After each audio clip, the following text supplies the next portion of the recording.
त्यामुळे ह्या प्रक्रियेतनं आपण लांब झाला पाहिजे. अजित पवारांनी निर्णय घेतला आणि तो योग्य होता. मात्र हे सगळं स्वतःच्या मनावरती असतं ना. नैतिकता ही कोणी तुम्हाला शिकवावी लागत नाही. नैतिकता ही काही पुस्तकातनं वाचून येत नाही. नैतिकता ही तुमच्या इनबिल्ट प्रोसेसमध्ये आहे. तेव्हा अजित पवार बरोबर बोलले. त्यांनी एक इशारा दिला किंवा मी दिला होता नैतिकतेच्या आधारावर. समोरच्यांनी इशारा आपला जेव्हा पक्षप्रमुख बनतोय की मी दिला होता, याचा अर्थ काय? तर तू दे. आता डायरेक्टली सांगितलं नाही, इनडायरेक्टली सांगितलं. अजून काय करणार अजितदादा? ह्याच्यात तर खरी घुसमट अजितदादांचीच झाली आहे. म्हणजे सांगताही येत नाही आणि सहनही होत नाही, अशी प्रकार झाले त्यांच्याबरोबर.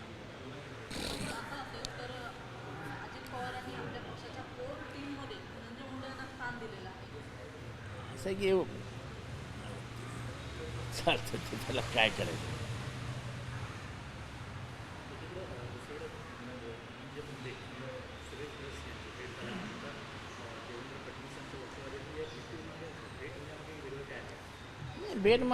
भेट होण्यामागे वेगळं काहीच नाही आहे. पण आरोपाच्या फैरी झाडत असताना एखादा माणूस एखाद्या माणसाबरोबर 4.5 तास बसतो, हे थोडंसं खटकणार आहे. कोणी कोणाला भेटावं त्याच्यात काय. उद्या मला जरी धनंजय मुंडे रस्त्यावर भेटले तर मी त्यांच्याशी हात मिळवीन, एखादी मिठी मारेन, हाताला हात मारू, तिथपर्यंत सगळं चालतच राहील. पण जेव्हा आम्ही दोघं दूर जाऊ, कुठेतरी एखाद्याच्या घरी जाऊन बसू आणि 4.5 तास तिथे गप्पा मारू, तर लोक साशंकतेने बघणार ना. कारण का आरोप गंभीर आहेत आणि ते केले आहेत एका माणसाने. आणि तोच माणूस ज्याच्यावर आरोप झालेत त्याच्यावर जाऊन 4.5 तास बसतो, हे अनाकलनीय आहे. म्हणजे हे काही कळणार का? हे काय म्हणजे काय आहे?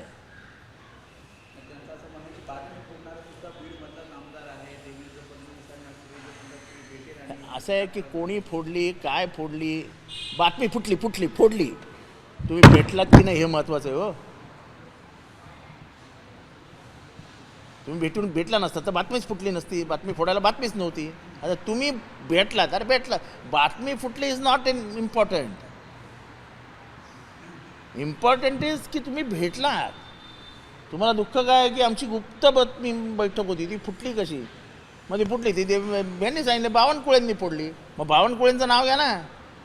बावनकुळेंनी पत्रकारांना सांगितलं की हे 4.5 तास भेटले आणि व्हॅलेंटाईन डेच्या आधी 4 दिवस भेटले, म्हणजे रोज डेच्या दिवशी भेटले. आणि त्याच्यानंतर दोघांनी व्हॅलेंटाईन डे बावनकुळेंनी यांचा व्हॅलेंटाईन डे करून टाकला. त्याला काय करणार आता? त्याच्यात दोष कोणाचा नाही आहे. आता सेटलमेंट झाली की असं आहे, 4.5 तास जेव्हा तुम्ही रूममध्ये बसता तेव्हा तुम्ही काय बीडच्या वातावरणावर चर्चा करता काय? थंडी वाढली आहे, पश्चिम भागात गरमी आहे, उत्तरेत थंडी आहे, अशी काही चर्चा होत नाही ना. चर्चा टू द पॉईंट झाली असेल.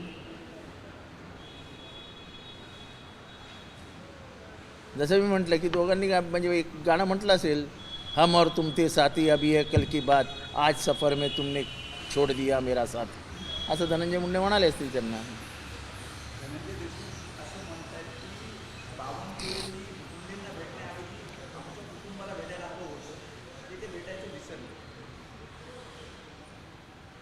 आता असं आहे की धनंजय देशमुख त्यांच्या मनातली इच्छा बोलून दाखवत आहेत.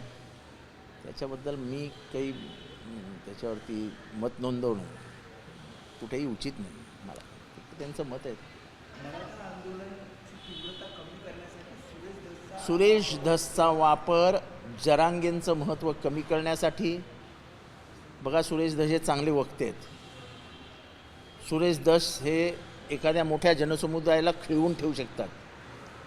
त्यांच्या शब्दातलं एक जी फेकण्याची, म्हणजे शब्द हे करण्याची आणि त्याच्यामुळे मोहित करण्याची जी कला आहे ती त्यांना अवगत आहेत.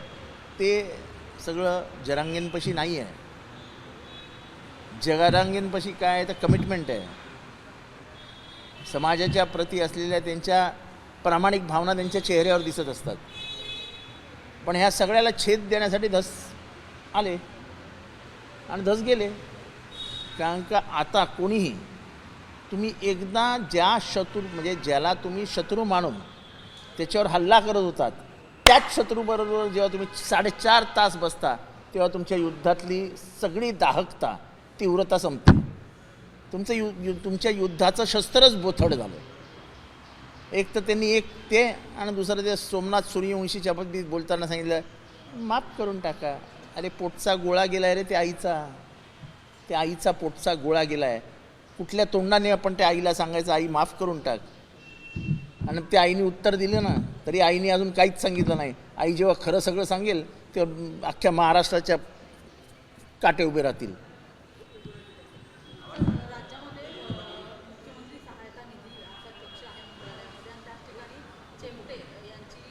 चिवटे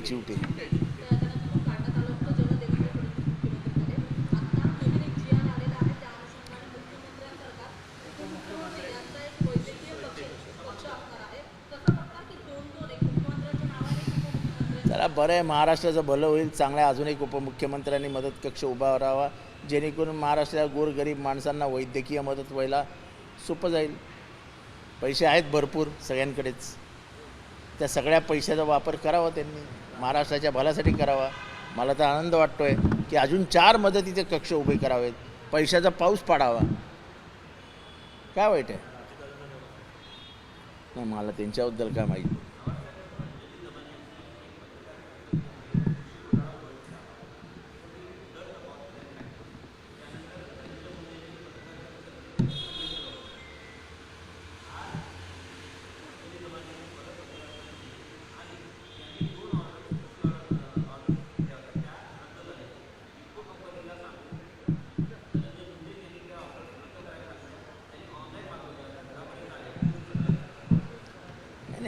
भ्रष्टाचाराची जेवढी प्रकरणं येत आहेत ते तर साफ दिसते की 10 रुपयाची वस्तू 50 रुपयाला घेतली. आता हे सगळं जर या सरकारला मान्य होणार असेल अर्थात हे सरकार महाराष्ट्राच्या लोकांनी निवडलेलं आहे तर लोकांपर्यंत जाईल हे सगळं आणि लोक आता न्याय करतील. हा जो मुजोरी आलेली आहे शेतकऱ्यांना भिकारी म्हणणं भ्रष्टाचाराला राजमान्यता देणं हे सगळं फार दिवस चालत नाही. ठीक आहे आता नवीन आहेत नवीनच सरकार स्थापन झालं आहे त्यामुळे हा जो माज आहे सत्तेचा हा चालू आहे पण हे फार दिवस टिकणार नाही.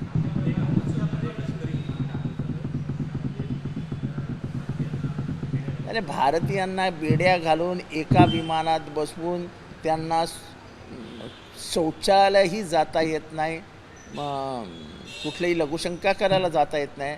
अतिशय घाणेरड्या पद्धतीने भारतीयांना वागणूक देण्याचं काम अमेरिका शासन करतं आहे. खास करून अतिशय जातीयवादी अतिशय हेखेखोर असलेला ट्रम्प हा एका वेगळ्याच भूमिकेत आहे आणि ही भूमिका भारतीयांना अन्याय करणारी आहे. भारतीय ह्याच्यापुढे अमेरिकेत टिकूच शकणार नाही.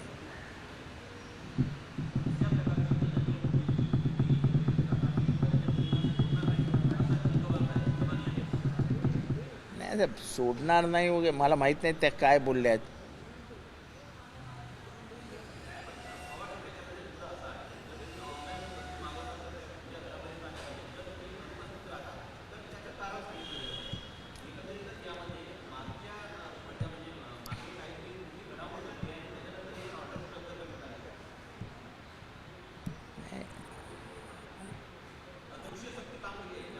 अदृश्य शक्तीने हात दिसतोय हो तुम्हाला. आरोप झाल्यानंतर जेव्हा कॅन्सल होतं तेव्हा कोणाचा हात आहे काय वेगळं सांगायला पाहिजे. हे सगळे धनंजय मुंडेंचा हात आहे पण त्याला खात्री आहे की माझा राजीनामा घेण्याची ताकद कोणाची येतच नाही आहे त्याच्यामुळे तो बेदरकार आहे. आता अजितदादासुद्धा हाताशोन बोलून गेले की मी दिला होता तर त्यांनी त्याचा विचार करावा. हे चांगलं नाही आहे. ते जे बोलत आहेत हे चांगलं नाही आहे. हे त्यांच्यातलं ज्याला म्हणतो आपण फ्रस्ट्रेशन मी काहीच करू शकत नाही हेल्पलेसनेस दाखवतं आहे अजितदादांचं. अजितदादा एवढे असहाय्य कधी दिसत नाहीत. He is a man of words. ते भले माझा आणि त्यांचं काय आहे कसं आहे ते बाजूला ठेवूया. फार मोठा माणूस आहे तो. पण ते असे असहाय्य कधी मला दिसले नव्हते की मी दिला होता तर त्यांनी त्याचा विचार करावा. अजितदादा ते जे आम्ही अजितदादा बघितले त्याने सांगितलं ते चल राजीनामा देऊन ये जा. पण ही हिंमत ते धनंजय मुंडेच्या बाबतीत का दाखवत नाही हे मला काही माहीत नाही का दाखवत. एबीपी माझा, उघडा डोळे बघा नीट.